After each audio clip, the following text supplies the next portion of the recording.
This video covers the two most successful techniques I use to graft figs and many other types of fruit trees.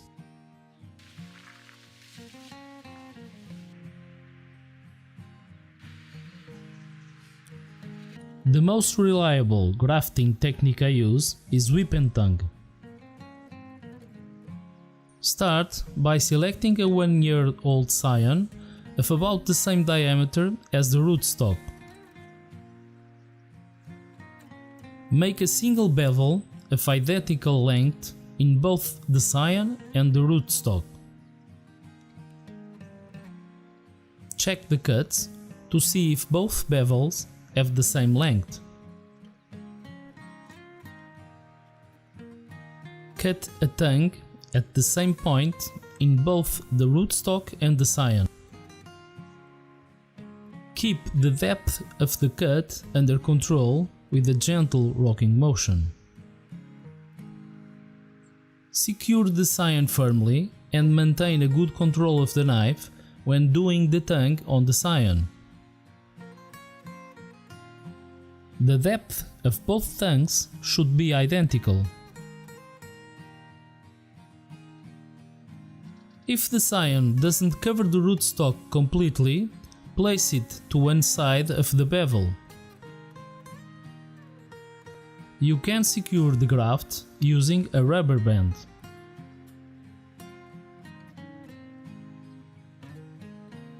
One advantage of the rubber band is that it stretches with the graft as it grows.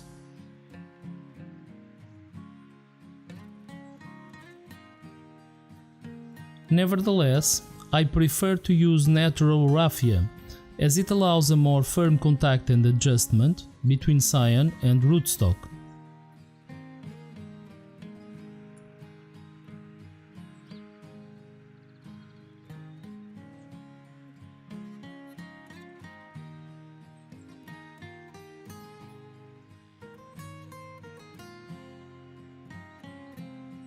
After a few weeks, the raffia will have to be cut, so it doesn't strangle the graft.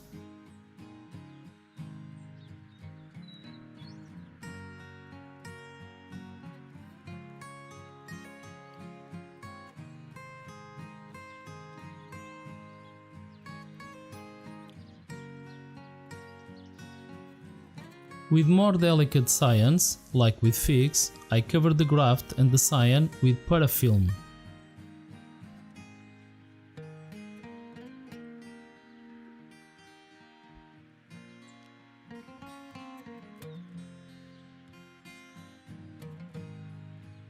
This will protect the graft and the scion from dehydration.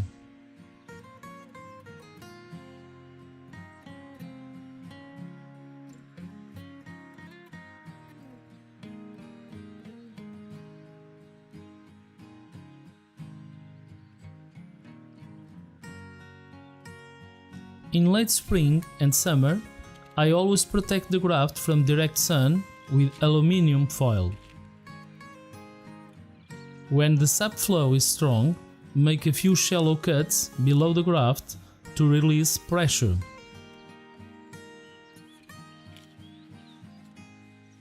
A good alternative to aluminium foil is using old paper envelopes to cover the graft.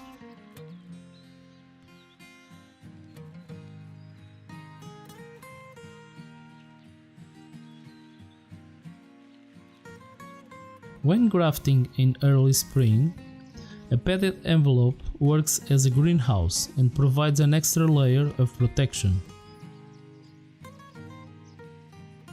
Remember to cut the top corners of the envelope after a few weeks to let some light inside.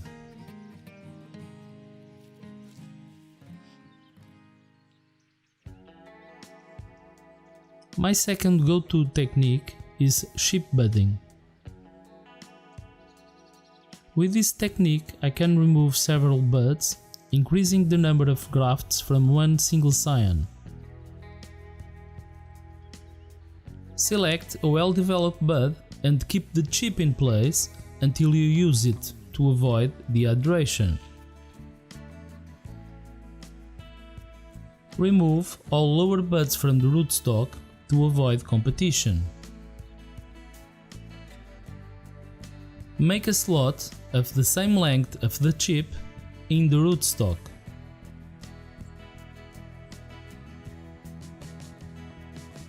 It's better to be conservative at first.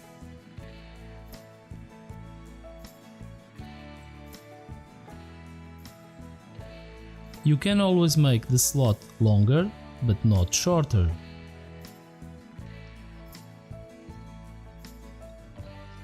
Correct the length of the slot if needed.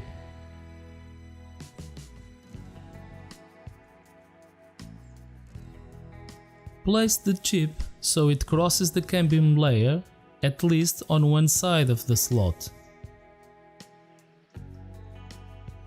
Protect the chip with parafilm. If you start wrapping from the bottom, you will find out that the chip will move when you apply pressure, and you will have to keep readjusting it. Only one stretched layer of parafilm should cover the bud. Chip buds that aren't protected from the sun with aluminum foil will dry out and fail. Chip bud grafting will have a better chance of success if you follow these recommendations. Start by making a cut below the bud at a 45-degree angle. Maintain the depth of the cut, sliding past the bud until you reach the first angle cut.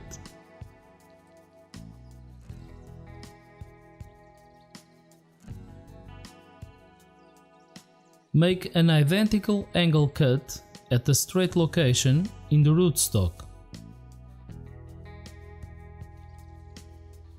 Try to match the size and width of the cut when making the slot.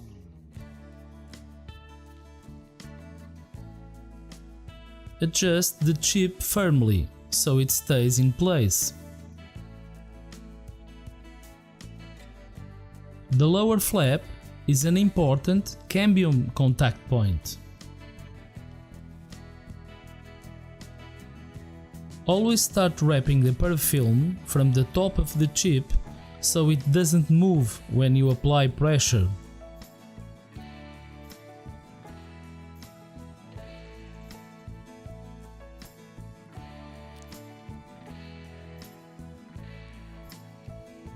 Always protect the chip bud from direct sun in the first couple of weeks.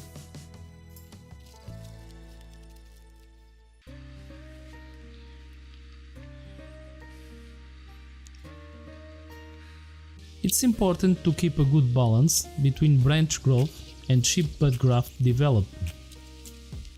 After 2 to 3 weeks, you can remove the sun protection. The grafted bud should be breaking the parafilm by then. After you see the bud developing, you can completely remove the parafilm or let it degrade naturally.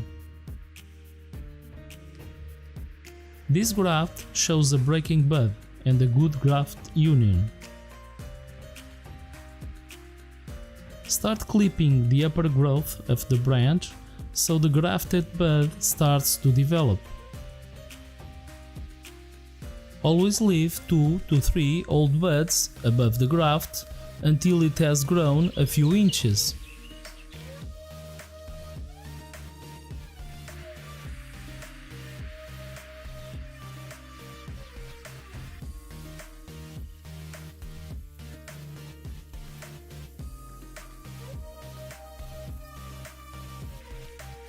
In the spring, a whip and tongue graft will start showing signs of development after 4 weeks.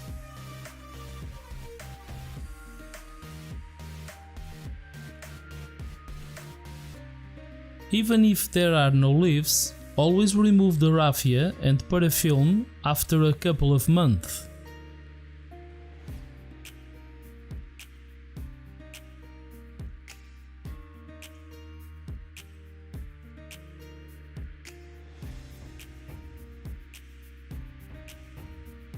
If the graft has green buds and the union is solid, you can remove all protections.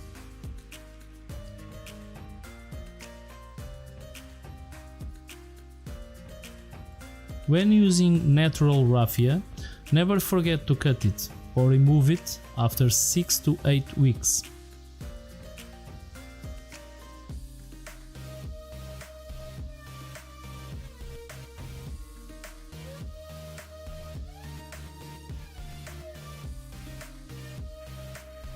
A successful graft will show a solid union and, at least, a green tip.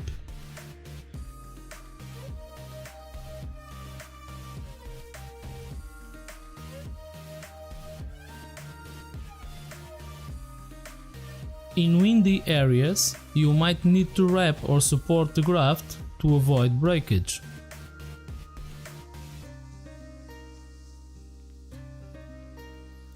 Never leave these wraps for too long, or they might strangle new graft growth.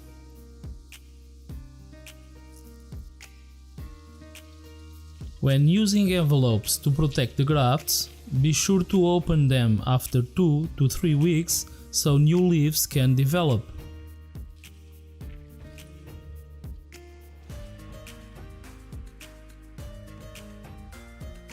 If you left a few buds below the graft point, be sure to remove the new growth.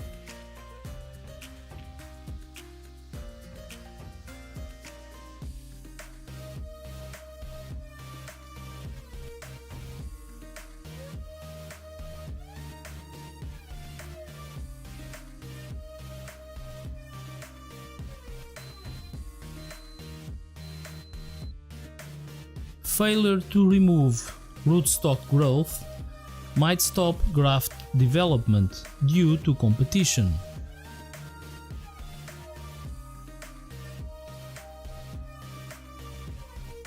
Maintain vigorous graft growth in check and support new branches, or they might break with strong winds.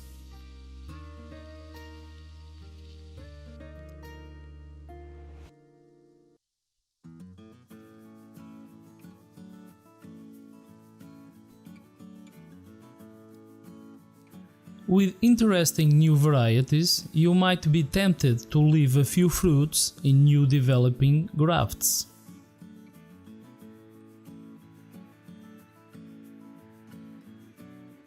If you do, never leave more than 1 or 2 fruits, or the graft will not develop fully. Despite the drawbacks, leaving a fruit in a new graft will help when you need to confirm a variety or the quality of the fruit. Don't forget that fruits from new grafts will never be as good as they can be after a couple of years.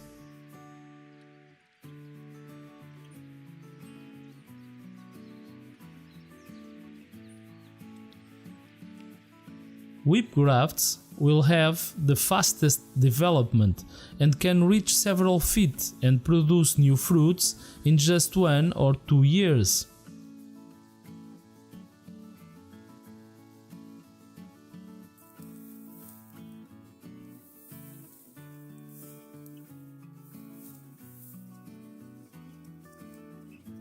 Cheap bud grafts will take a bit longer and will have to be carefully followed to develop correctly.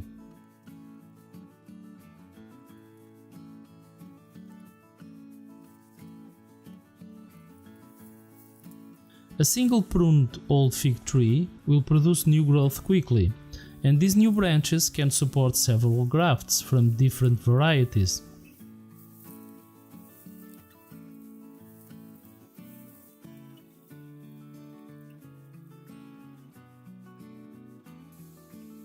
These new grafts can later be air layered to produce new independent fig trees of the desired variety.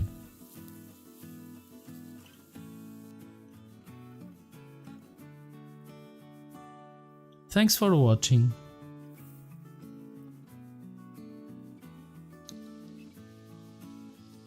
Like, subscribe, comment and share the video to support the channel.